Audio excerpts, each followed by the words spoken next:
¿Quién soy? ¿Qué hago? Bueno, pues yo soy el sujeto que hace filosofía en Praxis Enmascarada. Y algunos de mis suscriptores me han hecho una pregunta muy importante. ¿Cuáles son mis valores? Y bueno, en primera instancia, yo pienso que mis valores como persona son cosas muy personales. Sin tantos rodeos, les puedo decir que soy una persona civilizada. Soy un sujeto que les habla desde la civilización y que comparto y promuevo en mi persona los valores de la civilización.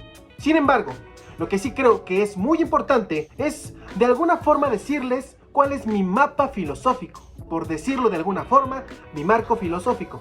Y el filósofo con el que empiezo es Federico Nietzsche.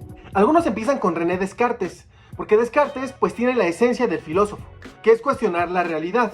Sin embargo, la realidad de Descartes estaba determinada por el poder eclesiástico que tenía el control absoluto de la realidad. Y mi realidad es más parecida a la realidad de Nietzsche. Una realidad en la cual la burguesía se ha apropiado de la totalidad de la realidad mediante el control de las estructuras de poder político y económicos, y que su ética, su lógica y su estética son decadentes y están corrompiendo a los sujetos que están aquí en la Tierra. Creo que hay cosas que podemos cambiar. Creo que es necesario entender los valores de los seres humanos como sujetos vivos y no como sujetos civilizados. Y como valores de la vida, debemos entender los valores de conservación y los valores de aumento. Y situando a la civilización en nuestra temporalidad, estamos hablando de la civilización postmoderna. Como se podrán dar cuenta, yo siempre voy a abordar a Nietzsche desde Hegel.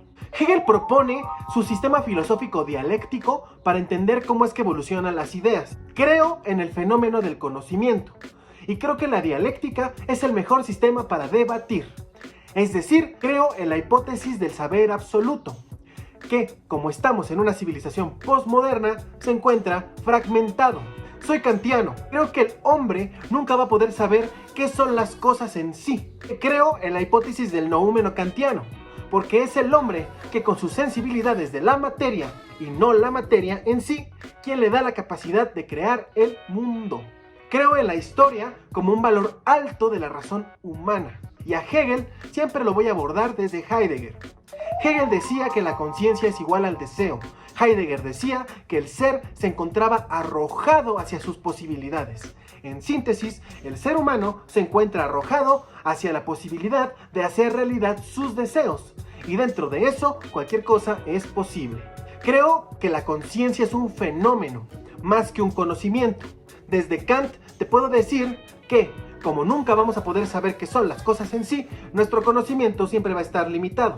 Es por eso por lo que creo que lo mejor es entender los conceptos filosóficos como la conciencia, los valores, la civilización, la historia, la modernidad, la verdad y el poder, siempre como fenómenos y de hecho muchas otras cosas más. Creo que es de suma importancia retomar para nosotros la pregunta por el ser. Y desde el punto de vista dialéctico y fenomenológico, creo que es labor del filósofo nunca caer en la tentación de encontrar al ser. Es por eso por lo que en mi filosofía nunca vas a encontrar al deber ser, solo vas a encontrar al ser, al Dasein, al ser ahí, a ese ser que se encuentra en estado de arrojo hacia sus posibilidades. Creo que el ser, el sujeto o los sujetos que se encuentran sobre este planeta que llamamos Tierra se encuentran viviendo de una forma inauténtica, porque han entregado su voluntad a la voluntad y señorío de los otros. Y abordo la voluntad y señorío de los otros desde el noúmeno kantiano, porque creo que, así como no vamos a saber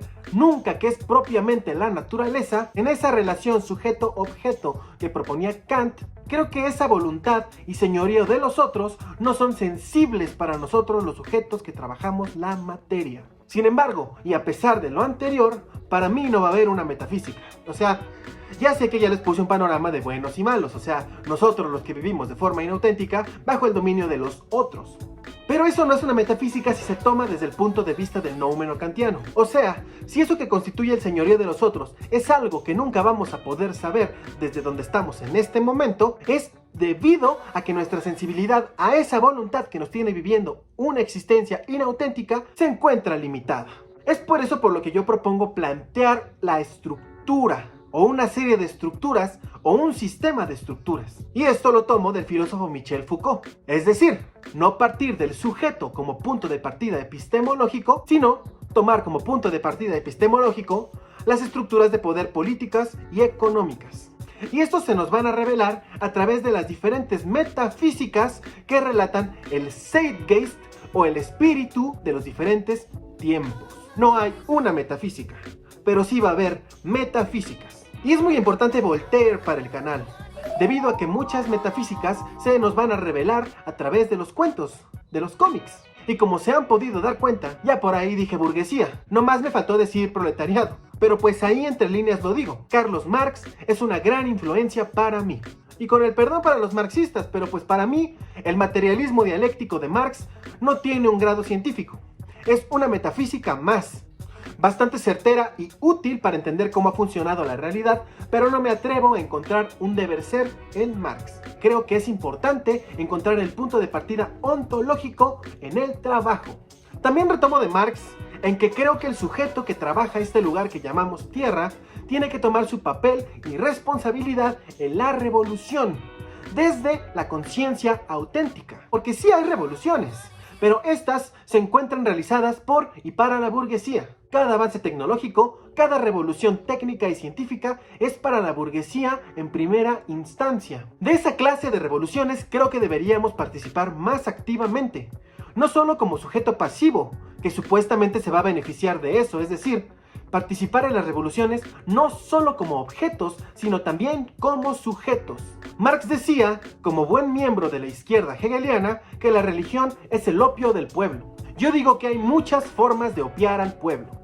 Netflix es el opio del pueblo, Patti Chapoy es el opio del pueblo, los cómics de Brian Michael Bendis son el opio del pueblo. Si va a haber una ignominia o una especie de indignación de mi parte, va a ser en la tierra, no en el cielo, ni en Netflix, ni en algún cómic culero. Sin embargo, sí les puedo decir que sí propongo, desde mi filosofía, el arte con una estética grotesca, como el expresionismo, o el horror cósmico, o el cyberpunk, o la tragedia. Porque creo que la función del arte es hacernos sensibles a la realidad. Creo que el hacernos sensibles a lo horroroso, lo grotesco, lo ignominioso y a lo trágico de la realidad nos va a llevar a tener la vitalidad de querer cambiarla. Creo que el arte es la más grande expresión humana, ya que es mediante el arte que uno sí cae en la tentación de encontrar al ser. No con la filosofía y menos con la ciencia. Con la ciencia es imposible. También me apropio del concepto de crítica de Marx. Para Marx, la crítica conlleva al develamiento de una situación, es decir, a tornar claro algo que está oscuro o fragmentado. Una persona puede padecer una situación ignominiosa, pero si en algún momento no toma conciencia de su situación, siempre le va a parecer normal lo que está pasando. La conciencia debe de ser crítica para que ésta no se deje sofocar por la realidad, sino que la conciencia debe decidir sobre la realidad. Y bueno, tengo también que decirles que de Hegel y Marx critico el concepto de necesario en la realidad. No creo que tengan que ser necesarias ni la guerra ni la violencia, aunque no por eso significa que sea algo que deje de existir por el simple hecho de que yo no crea que no son necesarias. E inclusive, aunque en efecto, en realidad sean necesarias para nuestra civilización. Por ejemplo, déjenme decirles que por ahí anda circulando un meme filosófico en internet que esquematiza desde la perspectiva humanista y políticamente correcta cómo es que grandes líderes mundiales han malinterpretado a los filósofos.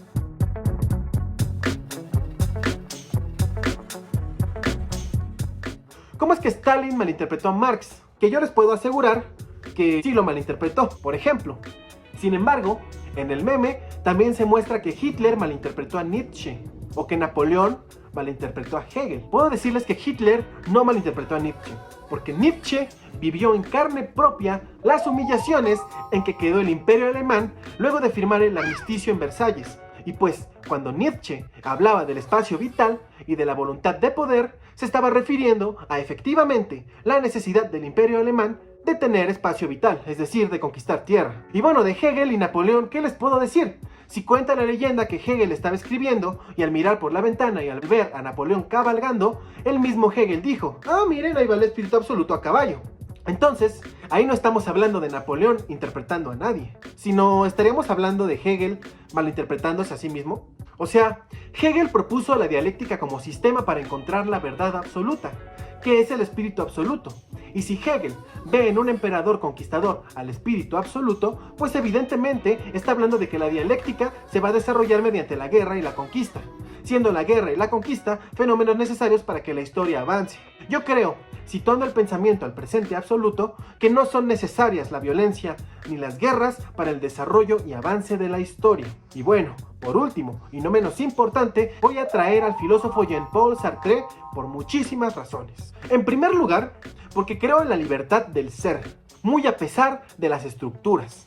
Porque defiendo la idea de que el existencialismo es un humanismo. Y lo más importante, porque Sartre decía que la filosofía no estaba para empolvarse las academias. Sartre decía que la filosofía estaba para sacarse a las calles, a ensuciarse en el barro de la historia. En ese aspecto, yo soy discípulo de Sartre, porque en primera instancia no soy filósofo, aún. Yo quisiera que mi esfuerzo en este canal me permitiera la posibilidad de justamente tener papers empolvados en alguna academia. Pero justo ahora soy un sujeto que se encuentra ensuciando la filosofía en el barro que representa Internet, en los cómics y en la cultura pop. Y bueno amigos, este ha sido el video de hoy. Yo lo llamaría el marco filosófico, es decir, de que de estas preguntas estoy partiendo para hacer filosofía en Internet. Espero infinitamente que les haya agradado este video. Espero que me hayan comprendido. No se pierdan mi blog en WordPress, en donde estoy profundizando mucho en cada uno de estos temas. Mantengámonos en contacto a través de las redes sociales, Facebook, Twitter e Instagram. Se vienen muchos videos más, no se los pierdan suscribiéndose al canal, dándole clic a la campanita para recibir notificaciones. Nuevamente, muchas gracias por llegar hasta aquí. Recuerden que están en el canal de Praxis Enmascarada, en donde se hace filosofía pura y dura. Hasta la próxima.